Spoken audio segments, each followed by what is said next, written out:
Still life studies are a great way to improve your understanding of how the light interacts with objects so that you can create the impression of form. So I'm going to give you a process that's built around the light and shadow and will also help you capture form quickly and easily. And this will work for both traditional and digital painting. In choosing your reference, use something that has clear and distinct lights and shadows. So I'm going to start with a loose transfer sketch going around the outer edges of the objects. And I'm also going to mark the areas where the light and shadow meet. Now, when I say light and shadow, this is not the same as brightness and darkness. I'm talking about what the light is touching and what the light is not touching. And it can really help to take some time to identify where the light is coming from. Now, the reason why I'm doing a transfer is because this is an exercise in understanding form. We're not really focused on improving our drawing skill for this, but it's going to be really helpful to have accurate shapes. It just allows us to focus on one thing at a time, and you'll improve faster that way.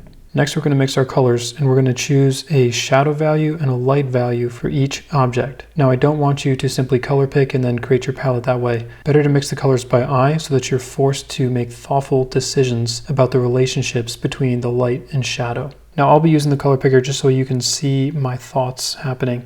We're going to mix our shadows first, and we've got some really dark values in here, some really bright values in here. So how do we choose which one to go with? Well, you're going to want to step back and look at your reference from a distance and try to find a color that's going to nicely approximate all of those shadow values. I'm finding a value similar to this one is going to be really nice. So I'm going to put that over here. I'll do the same for my lights. I'm just stepping back and trying to see what would be a good color that can approximate everything. Again, don't use the color picker. Try to do this with your own eyes. I think a value kind of like this is going to be really good. It's not too dark, it's not too bright. So I'll put that down, and I'll do the same for the apples. Then I'll start painting in the shadows, starting from my darkest values to my brightest values. Now, with color mixing, it might take you some time to get comfortable with that step, but I can give you some parameters. You want to make sure that all your shadow values are darker than all of your lights, and also that the lights are more colorful than your shadows. Having slightly grayer shadows is going to help really communicate the life that the light can bring to a painting. And the reason why I started with shadows first is so that we can start to see the structure of this emerge. We can already begin to make sense of how the light is falling on these objects. You really want to be making decisions based on the light and shadow. Next, I can paint my lights. All right, I've got these all filled in. And if you squint your eyes, you can really see the impression beginning to take place. If you don't, then you did something wrong with your shapes or choosing your colors. Now, from here, I'm going to take this smudge tool and I'm just going to soften all my edges just a little bit. Not too much. I want to really maintain the shapes that I've already established. For traditional painters, you probably don't need to do this step, but this is allowing me to smoothen out some of those ugly marks. It's going to set the stage for the next part. All right, so that's looking a lot more clean. And now we really want to soften specific edges, our form shadows. I'm going to try to use my face as an example. So we've got light on my forehead, and then it's rolling over into shadow right here. The form is rolling and turning away from that light source, and so it's creating a drop-off, a kind of a gradient. Now we have other shadows, like cast shadows, which are, we see some right underneath my eye socket here, and that's a little bit sharper.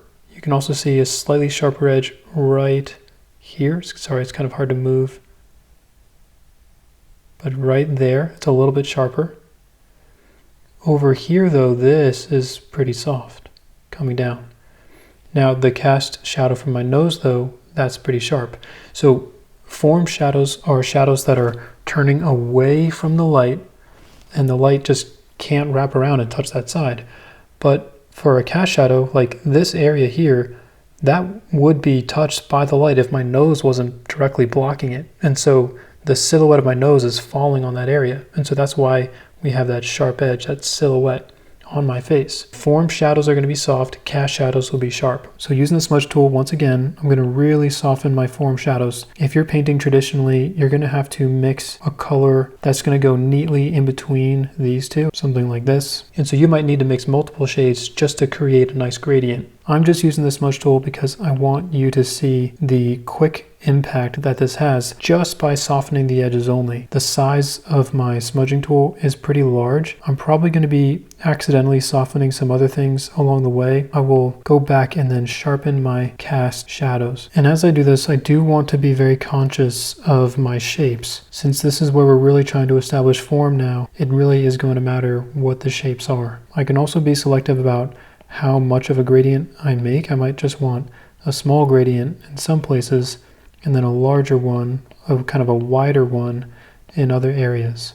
So you might see that happening as I work on different parts of this apple.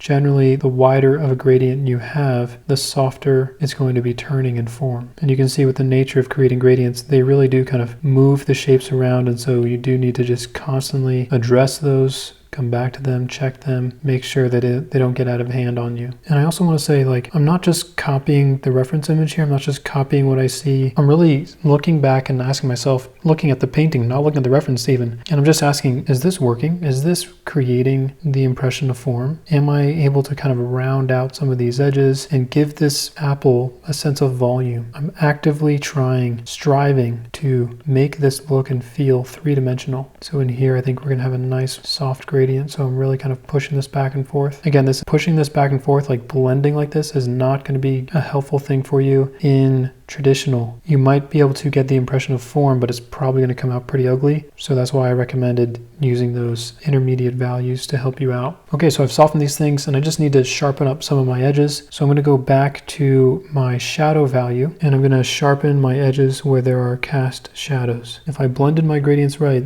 the value of the shadow should just fall right back into place. It shouldn't look like it's the wrong value. And I'm also going to go back to my light value and use that to clean up some edges as well. I might have to go back and forth in some places just to get the impression proper. Coming back to this apple, I'm just going to strengthen this edge. We've got a cast shadow on this little indent here and letting it slowly transition from form into cast. So now we don't need to squint our eyes, we can really see the form. And again, it's just these two values for each object and the soft edges for the form shadows. It's that simple. We have the form now. We get so caught up in the details and seeing, oh, well, this value is dark, so I got to put this in, and then this one, and this one, and this one, and we just complicate the process. But this is the power of simplicity, is when you find the things that really matter. You have the underpinnings of a painting that is powerful, impactful already. And you can also imagine how easy it is to do more on top of this painting. So I'm going to mix a value for my highlights. I don't want to get too bright. I'm not jumping straight into white. Just a slight shift is all we need to indicate that there's more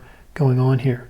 Now I could just lay these in these big chunks. It's really cool because this opens up the whole door to style. Like the way that I put down these highlights could really dictate the overall impression of the painting. I could do it chunky like that, or I could be more detailed, more specific, and kind of work my way, sort of feather into these areas and build up the painting. And so it's really fun when you have the understanding of how to turn form. You can really get more creative and start playing around because you know what turns, like what creates the impression of 3 dimensions. But the fact that I'm able to just lay this down as a straight value without any kind of pressure sensitivity should really show the power of just mixing your colors properly and not creating unnecessary contrast. I'm trying to keep these highlights away from my gradients. And so here we have a powerful impression of form made with only 3 values for each object. It's crazy to me. Imagine what you can do from here. If you've already established this overarching impression, making subtle shifts becomes easy. I could take some of this red and with a pressure sensitive brush, I could start just laying in some of that reflection inside of the apple. I could get really bold with it. I could even amplify it and bring more attention into that area and still be in this safe, comfortable place because that overall impression is locking me in. It's going to be easier for me to tell when I'm deviating too far away from that. I've got these reflections and here I can put in. Now this reflection is very bright and let's see what happens if I just lay this in really thick. Do you notice how that suddenly ruins the impression? Even though I just color picked that spot over here, it feels and looks wrong in our painting. Again, the impression is going to matter more than just copying what you see. So what I'll do is I'll take this middle value that would go between my lights and I'm going to make a darker value. It's going to be colorful, but darker. And maybe I can just keep it a little bit on the yellow side since it's going to be bouncing a lot of that warm light. And now I can lay it in. And look at that. I'm just suggesting at this reflection, but you can see how I'm just playing. And I can play kind of like in a safe environment. I feel like I can get away with something a little bit brighter. So let's just kind of keep pushing the limits here. So that's still in the range. That's still okay, I think. Just being very cautious about not ruining my impression. I'm also finding that there's this nice rich color inside of here, so maybe I can add some more color in there and see if I can kind of really push it up over here. So I can kind of increase my color there, and it might be a little too colorful. I feel like it needs a little bit more red.